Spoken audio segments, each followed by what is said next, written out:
Orah 4i that I was able to borrow from a friend's. It's a VR 360 video all-in-one unit, and one of the things that I've been testing specifically has been the ability to output in real-time VR video via the HDMI, which this is part of a beta release that I've got my hands on. As you can see, when trying to output 4K, I was able to get it to display in a 4K monitor. I don't have one, so I actually tested this at Best Buy. But this is what I'm getting after I down converts to 1080p from the 4K output. So that doesn't work. However, using my Blackmagic card, which I've got connected to a Thunderbolt breakout box to my Mac, I am, however, able to get it to output at 2K or 1080p. That is, if I use my, I've got a little device here. This will come in very handy with this, since Blackmagic hardware doesn't support EDID. This little device actually has an EDI set of dip switches that you can set. So right now I got it set to 4K. What that means is, when this box boots up, it's going to recognize that this supports 4K, and it's going to boot up in 4K mode. I tested this with a LED display, a 4K capable one at Best Buy, and I get a video signal on that, but on the television or on the monitor, but I don't get it in the video capture software on the Mac. So let me just show you that I can actually get it working on the Mac. So let's take let's switch this back into 2K supported mode. Now, after you've already got it in for 4K mode, you're going to have to reboot the device. There's no off switch on the Orah, so you kind of need to just hold the power button. A little odd. So, you can see I got the Orah logo came up on both screens. I've actually got one of them is connected to the external display you can see here.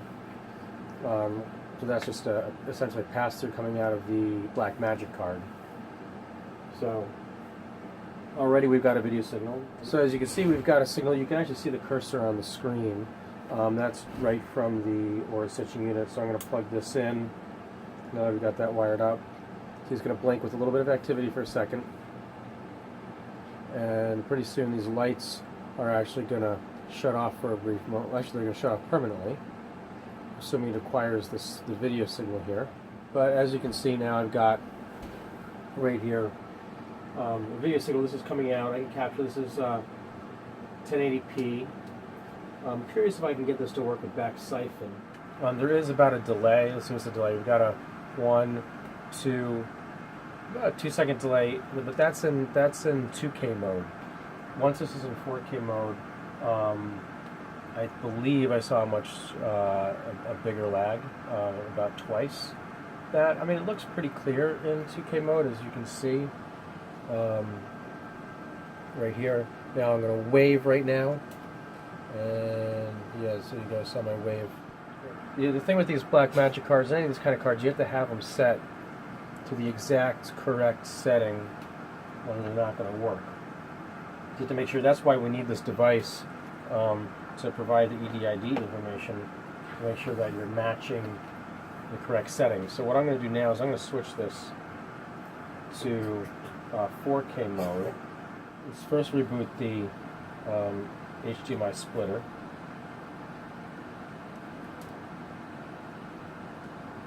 Yeah, so now you see it's not working, and now what you see is we now got this. We actually see a little bit of something here, which is close. This is just the down converted signal that you can see.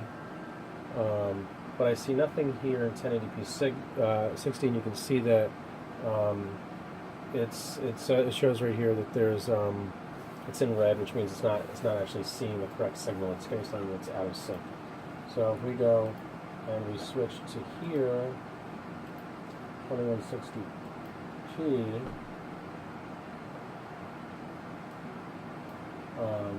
It looks normal here, but we've got nothing on the display here. You can verify that it's going to stay in the right mode.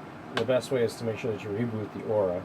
So again, we're going to turn the Orah off for a second while we do that. And the Orah is now off, and we'll boot back up. Now, if everything was going to work according to plan, when it recognized this was 4K, it would, because when I hooked up to an external display, I was able to see that it came up in 4K right away when it booted up at boot. In this scenario, you're not going to see that. Nothing is going to come up. You'll hear the beep of the device in a moment. One of the other things I noticed that the camera won't work on boot up. It's actually better to have the camera unplugged while this guy boots up. Now you heard that beep. That means essentially it's booted up. It might take another couple minutes to get the camera to come up, but I don't think it's going to in this case anyway. I wasn't seeing any kind of signal. This is basically the behavior that I had. So if I had a 4K monitor hooked up, well, right now it's going through a down conversion, but if I had a 4K monitor hooked up, I wouldn't see anything out of the Blackmagic output, but I would see something out of the splitter.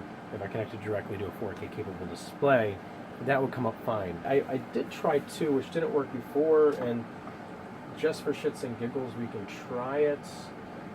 And that would be taking the output of the Orah directly without going through any of these splitters and seeing what happens. But I think it's just gonna stay in the 4K mode. I think it's not gonna recognize any EDID. But since we're here, let's give it a shot. I did try a lot of things. I did confirm that the splitter that I already had does support 4K. So I plugged that in. Yeah, nothing. Actually, now I don't even get any kind of green bars. I just get this funniness. Unfortunately, I have to give this back tomorrow, so hopefully I'll have some more time to play with it. I can borrow it again and maybe try it. I'd like to try maybe an Azure card, maybe a Bluefish card, and see how those do. Just I'm curious how I'm doing this on my Mac. I have taken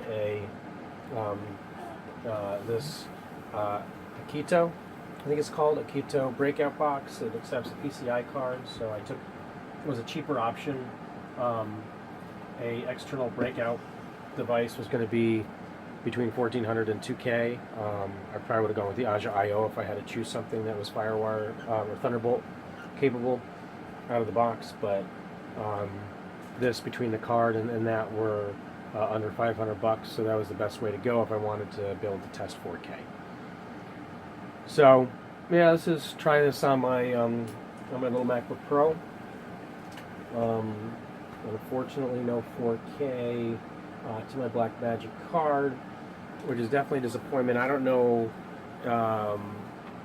where the issue is happening. It's kind of difficult. I need a proper lab to actually test this in. If somebody's watching who has like a real video lab where I could test some of this tech, that would be awesome. Especially anybody dealing with VR and VR video. This is just having.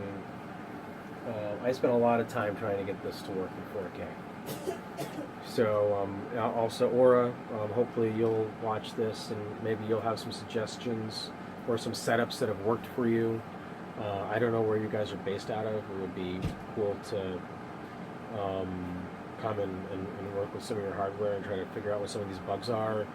Likewise, maybe there's another beta release that has a little more functionality or control that could help with this. I was able to confirm that I do get 4K play out. I can play out 4K or play in 4K to my Blackmagic card. So I did that simply by taking one of the outputs from my Mac and setting it to 4K Ultra HD. I think 3840 by 2160, if memory serves me correctly, and I was able to digitize that and get a signal from that from my MacBook to the back to the MacBook with the Blackmagic card. So at least I do have a setup that I know I am able to digitize 4K video. It's just something specific between the Orah and the computer. Yeah, so Blackmagic. I mean, not, well, Blackmagic, you're not going to do anything. You don't really have a viable support chain, so I'm not going to bother barking up that tree. But, yeah, Orah, maybe you can help me figure this out. You know, maybe you've done some. I know you had a bunch of notes on Blackmagic cards, so if you have some setup that you know works with 4K, I'm definitely all ears on that, because I would love to be able to get a live stream in and test it with my own streaming software. So yeah.